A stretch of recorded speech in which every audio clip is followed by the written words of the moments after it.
In today's show, the Portland Trailblazers are undefeated, 3-0, and Damian Lillard is officially back. Right back like he never left. Check your watch. Welcome to Locked On Blazers. You are Locked On Trailblazers, your daily Portland Trailblazers podcast. Part of the Locked On Podcast Network, your team every day.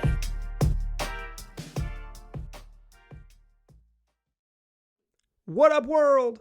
It's your past first point guard and Trailblazers reporter, Mike Richmond. You're listening to another episode of Locked On Blazers, part of the Locked On Podcast Network, available wherever you get podcasts and also on YouTube. Thanks for making Locked On Blazers your first listen every single day. Free on all platforms.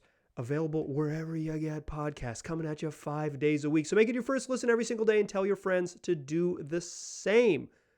It has been a fun weekend of Blazers basketball, a really enjoyable one. I've been really enjoying it. A really enjoyable one. Portland 2-0 over the weekend since we last spoke. They beat the Suns in overtime on Friday. They beat the Lakers in LA in a wild finish on Sunday. We're going to recap both of those games. We're going to talk about the big word of the weekend, which is trust. And then we'll close the show discussing what we learned from the first three games. I think there's some things that stand out, pretty much exclusively positive. This is a fun basketball team playing well right now. And anytime you steal one from the Lakers and the way that they stole it, it's super fun. But let's go back to Friday for our fastest recap in the West. This game was close throughout, but Phoenix had the lead every single minute of the first three quarters. Portland did not take the lead until there was 10:27 left in the fourth quarter, and Anfernee Simons free throw on a take foul gave the Blazers a brief lead. But the game went to overtime, tied at 102. The Blazers found themselves down 5 in overtime and crawled all the way back. A magic performance by Damian Lillard that comes down to, well, not Damian Lillard. He finds Anfernee Simons on the left wing. Simons drives on Mikal Bridges in isolation, makes a running right-handed floater, one of Ant's go-to moves against a Defensive Player of the Year candidate, first-team all-defense defender, like one of the best defensive players in the league, and hits a runner over him to give the Blazers the lead. The Suns come down. They immediately go to their bread and butter pick and roll that have been hurting the Blazers all night long. DeAndre Ayton gets fouled inside. The Blazers take a timeout to ice him, and Damian Lillard asks him at the free throw line, "You sure they trust you in a close game?" Hell nah. Dame did not admit to saying that, but it's pretty clear he said that in the video afterwards. DeAndre Ayton misses the first one, has to intentionally miss the second one. It goes wide. Jock Landale gets a piece, but he misses and the Blazers hold on to win. Jock Landale got a rebound and had a real legit chance to send that game to a second overtime. That's the Suns' backup center who was in the game. He misses. Blazers win. Damian Lillard has 41. It's just a heck of a win. But you got to follow it up with another one. Sunday in LA, they play a matinee game against the Los Angeles Lakers, a game that the Blazers were not in control of, but had small, comfortable leads until the fourth quarter when the Lakers finally, for the first time, had a early multi-possession lead. They were up 8 with 4 minutes and 45 seconds left. They were up 7 with 1 minute and 56 seconds left. The Lakers lead by 7 with 1 minute and 56 to go at home. The Lakers, of course, are 0-2 in this coming into this game. They desperately need a win. LeBron's been great down the stretch. Anthony Davis has been good down the stretch, and the wheels come off for the Lakers. Absolutely came off for the Lakers. Lillard hits a couple free throws. Nurk gets a putback dunk. All of a sudden, it's a three-point game. LeBron misses a three-pointer. Then Simons again gets a righty drive. This one hit the top of the key, goes right the whole way, and runs like a little a layup, but a contested layup. He wasn't all the way at the rim. Kind of just a tough righty finish from Ant. You love to see it. It pulls the game within one. The Blazers are down 102-100. The clock is ticking under a minute, under 40 seconds. Russell Westbrook runs the other way. Gets a hit ahead the other way, comes down in transition, takes a pull-up 17-footer with 30 seconds left, 18 on the shot clock, and he bricks it terribly because he's bad at shooting. And the Blazers have a chance. They come the other way, and Yusuf Nurkic is called for a foul. Oh no. But he is. He's called for a foul, setting a screen way out. Like he's setting a high screen, just inside the midcourt line so Damian Lillard can get around, get ahead of steam. It's a 1-point game. You get in Dame with the position he wants to go to. They call a foul. Patrick Beverley super flop. They go and review it. Ed Malloy says that there was no foul, legal screen. He even said that Patrick Beverley took a dive into the microphone. I don't know that I've ever heard ref describe something like that in the replay reviews, but yeah, Pat Bev did take a dive. I thought it was a foul in real time. I thought it was still going to be a foul in a replay, but it wasn't. That is Russell Westbrook super brick, Patrick Beverley flop, reverse what would have been a nightmare foul on Nurkic, reverse foul on Nurkic. This is a great sequence of events that is only going to get better. The Lakers kind of inexplicably put Lonnie Walker on Dame and not Pat Bev, and all Dame does is get into his step back and score and give the Blazers the lead, tap his wrist, scream at the crowd, let's go. Blazers need to stop, and they don't get one or even attempt to. One of the strangest defensive plays you'll ever see at the end of this game. They switched unnecessarily in the inbounds that ended up getting Nurk on LeBron James. They just don't need to switch it. They can just go under everything. The Lakers are a horrific shooting team. Just go under absolutely everything and you'll be fine. But they don't. And they get Nurk out on LeBron at midcourt. And for some reason, Nurk decides to press up on LeBron at 45 feet. He's at like 43 feet, all up in LeBron's jersey. And LeBron quickly and easily gets by him, and no defenders come over to help. And he dunks to tie the game at 104. Oh, dang. Like all of this good stuff, all of this stuff happening in Blazers' favor, and then the Red Sea parts. I'm just going to leave that one alone because that's the way the Blazers left LeBron alone in that one, but a bad defensive play. Tied at 104, Blazers get the ball back with 7.7 seconds left. They go into the mid-post to Jerami Grant. It looked like it was a setup a play where Grant was going to be able to pass out of the post to kind of Dame curling towards him around the arc, and it was like an option for either of them.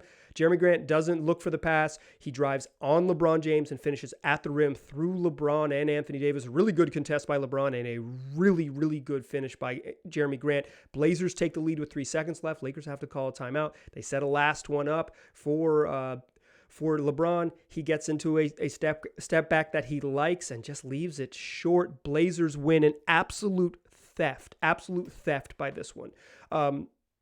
That's how you go 3-0.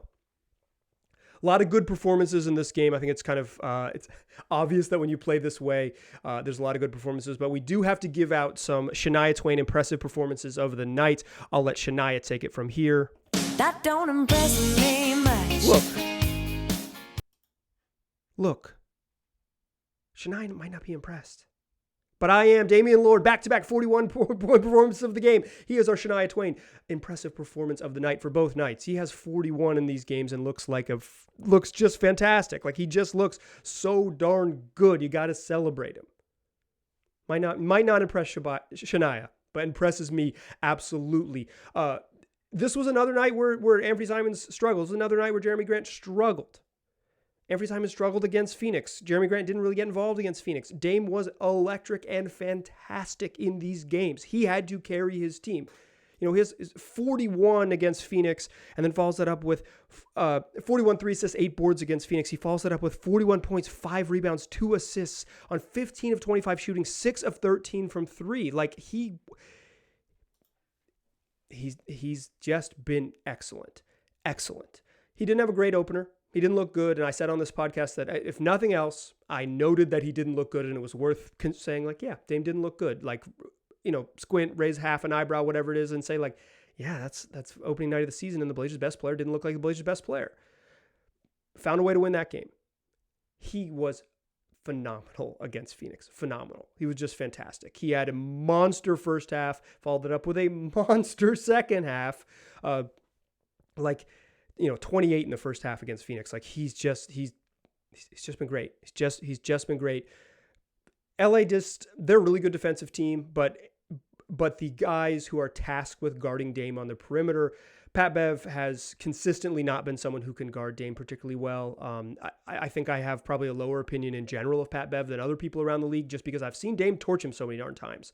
I know he's a good defender, but Dame does fine against him. The other options, like Russell Westbrook, can't guard him. Lonnie Walker can't guard him. The Lakers they're a really good defensive team, but they didn't have the horses to handle Dame in this one, and he made sure they knew it. But the theme of this weekend is not only that Damian Lillard was excellent, it's that he was literally tapping his watch on the arena floor there in LA. He was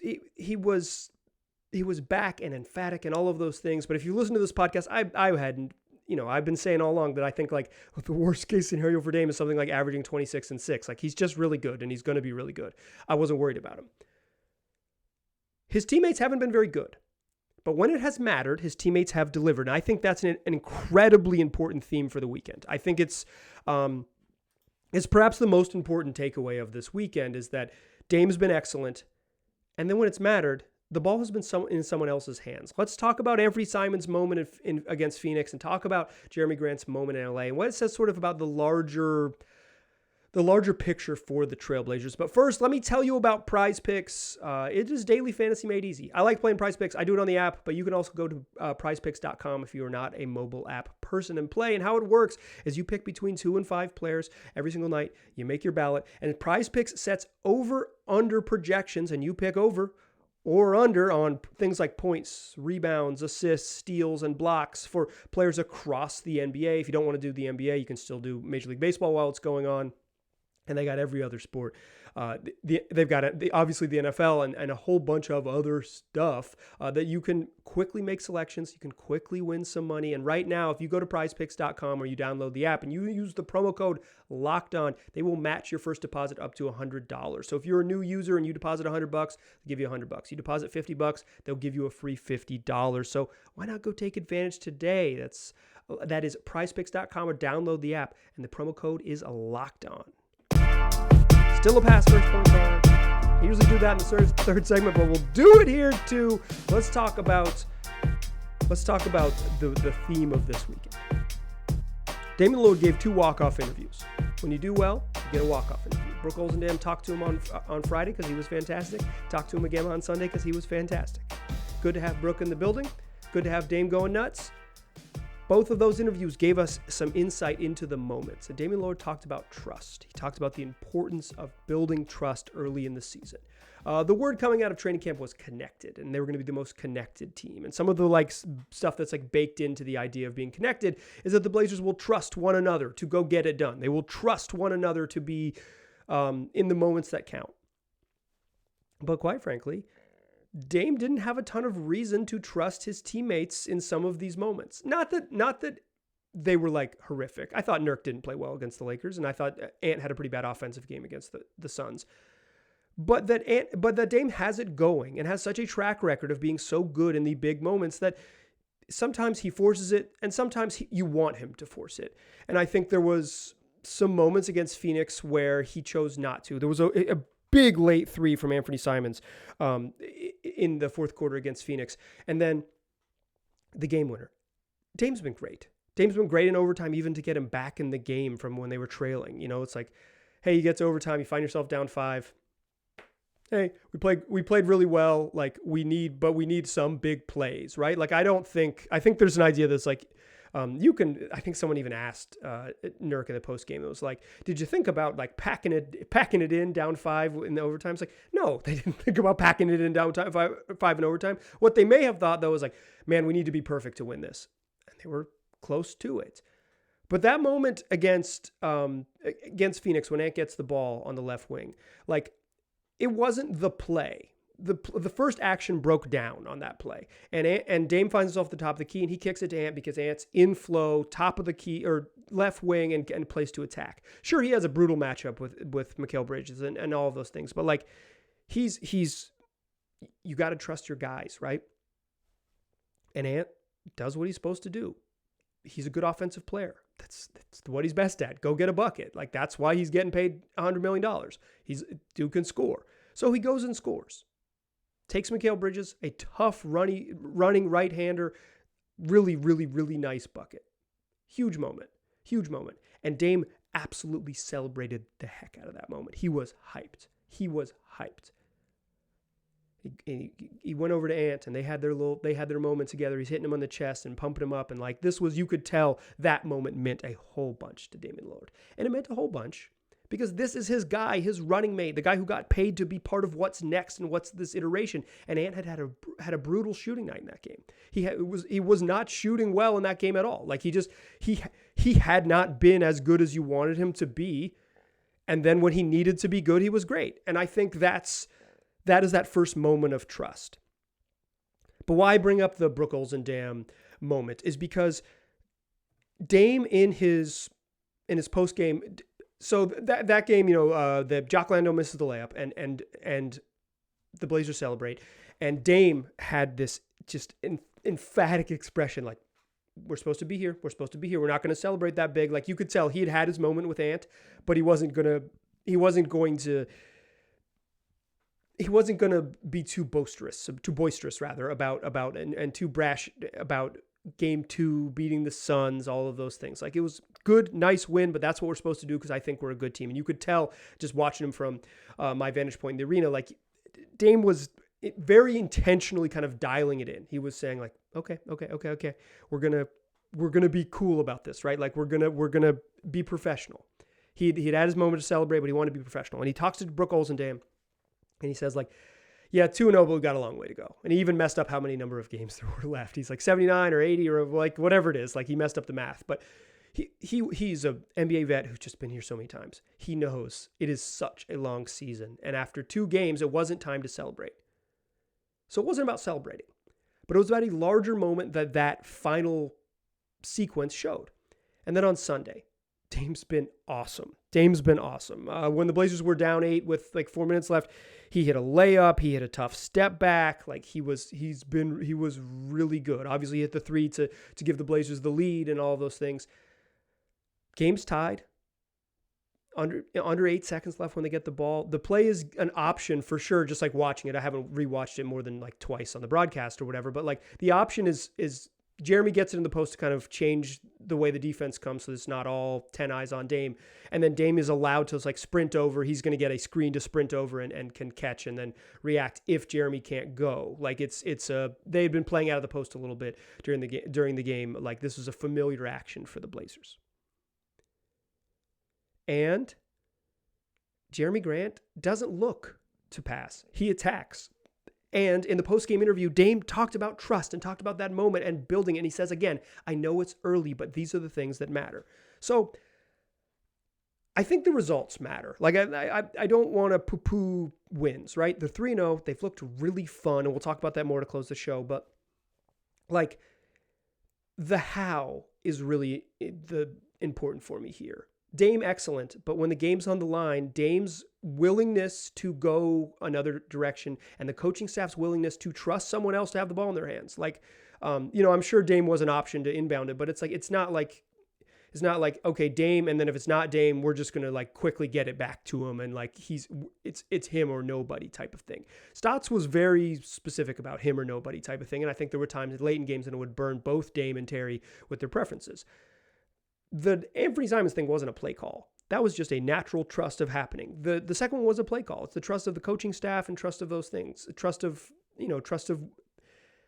Grant's ability and Dame's willingness to trust his teammates. That is almost more important than the victories because it is building on what this team needs to be. For them to be better, they have to be multiple. In some ways, Damian Lillard scoring 41 in back-to-back games for them to get 2 close wins is incredibly fun and incredibly affirming of how darn good Dame is, but like not ideal. You don't want him to have to do this. You do not want him to have to be nuclear, right? You want him to average 30, not 40, and those points will be spread around other places. Like it's not a bad sign necessarily, but it's like, it is notable how much he has had to carry.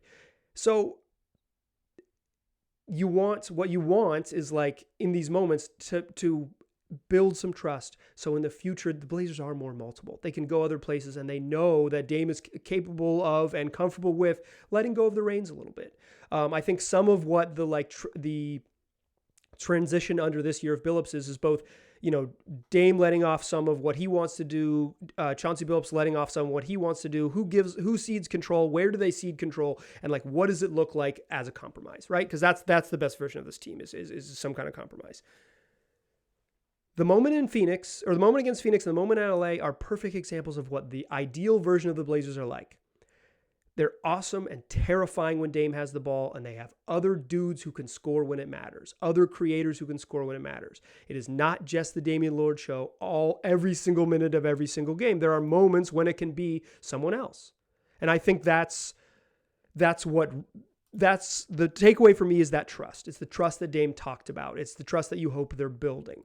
If they had lost to the Lakers like they should have lost this game. The Lakers blew it. Up 8 with 4 minutes to go, up 7 with a minute left. The Russell Westbrook shot's terrible. LeBron James bricked a shot. In there, Pat Bev also missed a 3. Blazers playing good defense and give them shots they don't want. But the Lakers they're a horrific shooting team. And if a team that shoots like a normal percentage and not 6 of 33 from 3 would have given the Blazers on this day a lot more problems because they were sloppy. They turned the ball over too much. They turned the ball over too much again the first half against Phoenix where they had 14 turnovers. They turned the ball over too much against LA where they finished with 19. Like they've been sloppy and they weren't perfect and they didn't get much help outside of Dame. And then Dame's magic, and with the game on the line, they start to trust each other. So even if this had gone the other way, you're building the right habits. You're starting to see the things you want to see, and I think that matters. So let's talk about what else matters and what else we've learned from the first 3 games of the season, because I do think we've learned some stuff. Like, I don't think it's been void of lessons. So let's talk about that in the third segment, shall we? But first, let me tell you about Bet Online. The fastest and easiest way to bet on all of your sports action. The Blazers play again tomorrow night. You are listening to Monday, October 24th show. And on Monday, October 24th, the Blazers are going to take on the Nuggets. You can bet pregame on in-game props. You can have multiple game little parlays going. You can bet on the money line. You can live bet once the game starts. If you don't want to bet on the NBA, MLB action still rolling along all weekend long, college football and then pro football. You're going to find your North American soccer. You're going to find soccer abroad. Whatever you're looking for, you're going to find it on Bet Online. So don't wait. Go check it out. That's Bet Online where the game starts. Still a pass first point guard. I'm still Mike Richmond. And you still listening to Locked On Blazers. We talked Dame's magic and those 2 wins over the weekend. We talked about trust, the important T word the Blazers are building in one another. Damian Lillard's ability to trust his teammates and willingness to trust his teammates, quite frankly, because sometimes Dame is unwilling, is huge to build this early in the season. I thought the Blazers were going to be 1-2 at this point. I thought they were going to be 1-2. I did not see this coming. They're really, really, really fun. The games have been really entertaining. Really fun game against the Kings where they went small. Really fun game against the Suns where they had to go big and Yusuf Nurkic was great. Drew Eubanks even gave him really good minutes in that game. And Yusuf Nurkic was excellent with 20 and 17 against DeAndre Ayton. Great in that game. Then in a game where I thought Nurk was pretty bad and Ant was pretty bad and you didn't get much from Jerami Grant, they get enough down the stretch. A game where the supporting cast struggled. In the final 2 minutes of this game, you not only got the Dame step back, you got an Ant layup, you got a Nurk put back, and you got the Jerami Grant game winner. The supporting cast absolutely came up when it mattered. You're building that trust. But that's not the only thing I think we learned. I think it's too early. Like I'm a stats person. Like I believe the numbers help us learn more about the game. Like I don't think they're the tell-all by any means. I watch every second of every game. But I do think the numbers are meaningful. It's too early to start pointing to ranks and defensive ratings and all of those things. Like I'll do that. You'll hear me do that on the show if you become a regular listener. I'm not going to shy away from it. I think it's too early to get into all that. But I will say this. The defense passes the eye test. It looks solid. Not perfect.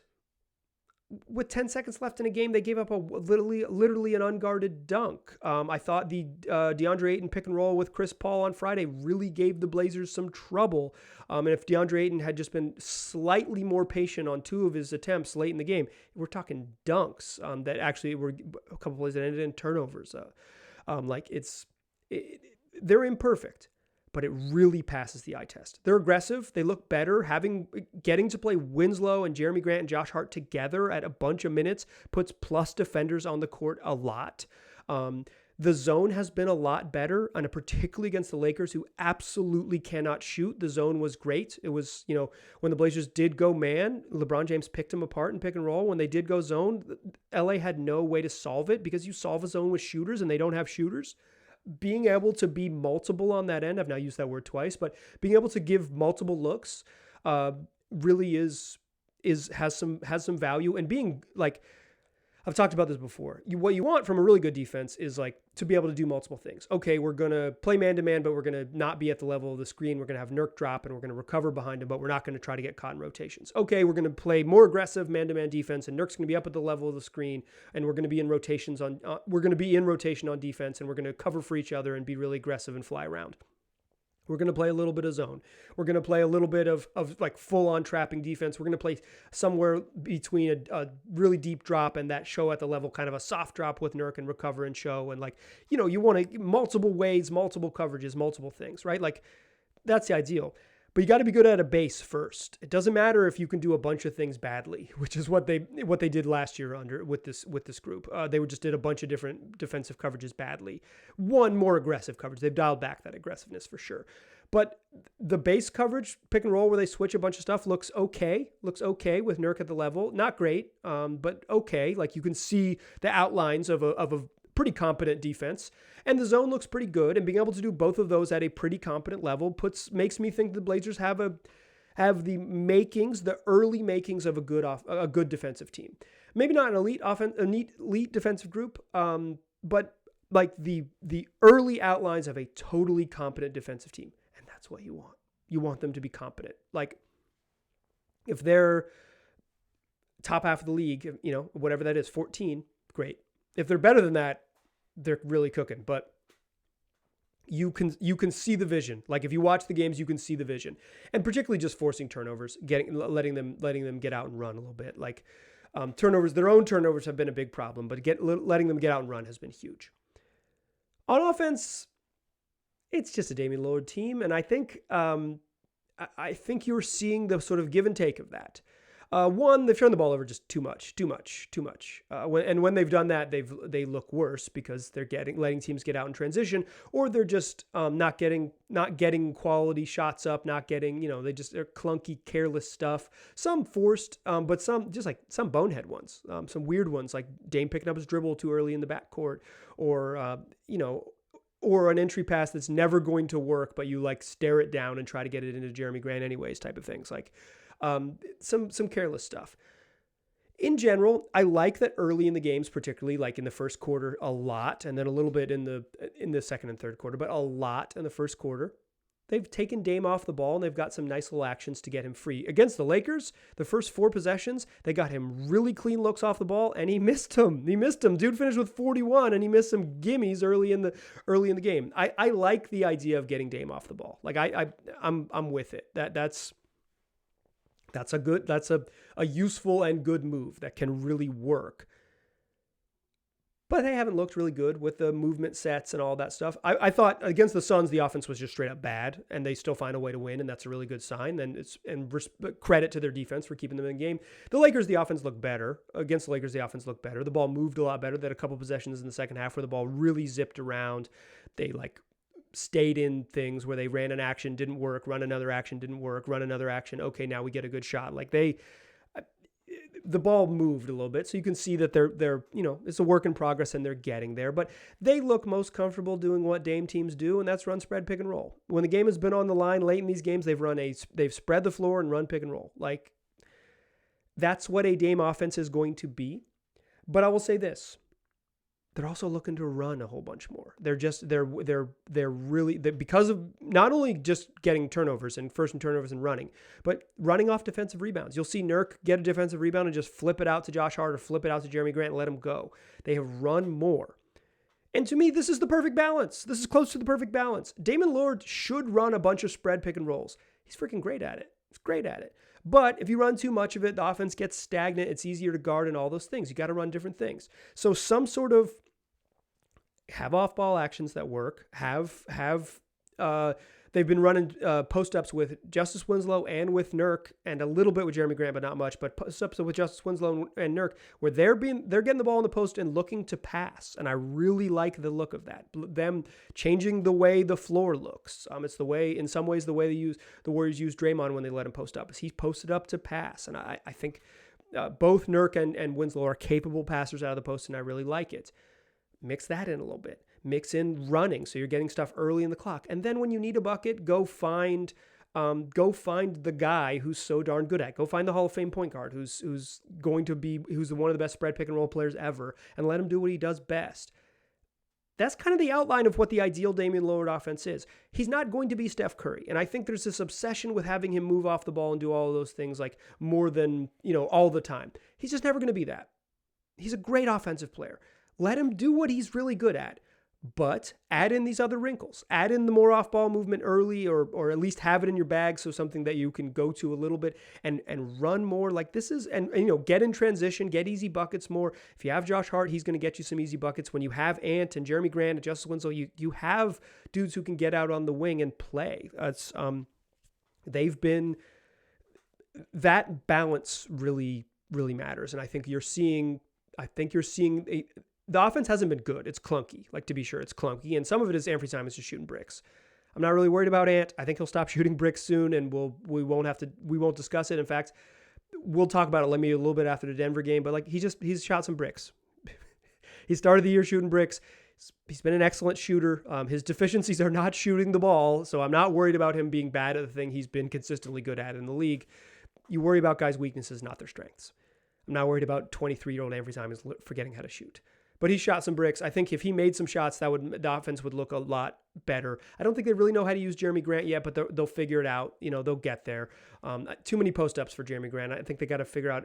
That's probably what he wants to do, but I think it's those actions take too long to get to. They're just slow. They're slow developing, and against the Suns, they were just a bunch of late clock stuff. And getting late in the shot clock makes you worse. But I think you're seeing an offense that has the plan, if not the execution, of something that could be a really good complement to what Dame does. And I think the defense early on really passes the eye test. Let's close the show with a little bit of news. I didn't mention this because of the timing, but Olivier Sarr, Blazers' two-way big man, is out for at least 6 weeks with that fractured wrist. Sustained that in the final preseason game. He was ruled out. He left that game, was ruled out immediately. Never a good sign. Blazers did an MRI, and it looks like he will be reevaluated in 6 weeks. He's going to miss a big chunk of time. That's a bummer, because I think he was going to play, and the Blazers just need more size. But Drew Eubanks I thought he wasn't very good against the Kings. He just plays hard. He plays hard. You're not going to get cheated with Drew Eubanks. He's been pretty good in the last 2 games. So not too worried about that. That's some important news to know. The other news to know is personal news. Me and my wife are expecting our first child here in the next month, sometime in the next 4 weeks. I'm going to disappear when that happens. The podcast isn't going to go away forever. Me becoming a father is not going to change how the podcast works, but I am going to disappear for a couple weeks. So at some point, the podcast is going to go dark. That's what happened. Okay? That's what happened. So if your friend's like, yo, what happened to Lockdown Blazers? You can tell them. So just be on the lookout. There's not going to be an announcement. I'm just going to go do that part of my life, and then I'll come back and do this part of my life, with slightly more chaotic sleep schedule. But that's going to happen soon. Maybe today. So if the podcast just doesn't exist for a little while, that's why. Okay, thanks for listening to the show. The Blazers are super fun. They're playing really well. They're 3-0, and they play Denver on Monday night. I will probably be in the arena. If not, you know why. But we will have a show after that game. So check your feeds on Tuesday. We'll recap the Denver show. We'll talk a little bit about what we've seen from Anfernee Simons so far this year. Maybe he'll bounce back and make all the bricks seem like a long ago trend. But 5 days a week, free on all platforms, wherever you get podcasts. Make it your first listen every day. Make your second listen Locked on NBA. I was actually on Locked on NBA today, but it's the overarching NBA show covering everything that happens in the league in a daily half-hour format available wherever you get podcasts. Make that your second listen. All right, appreciate you listening.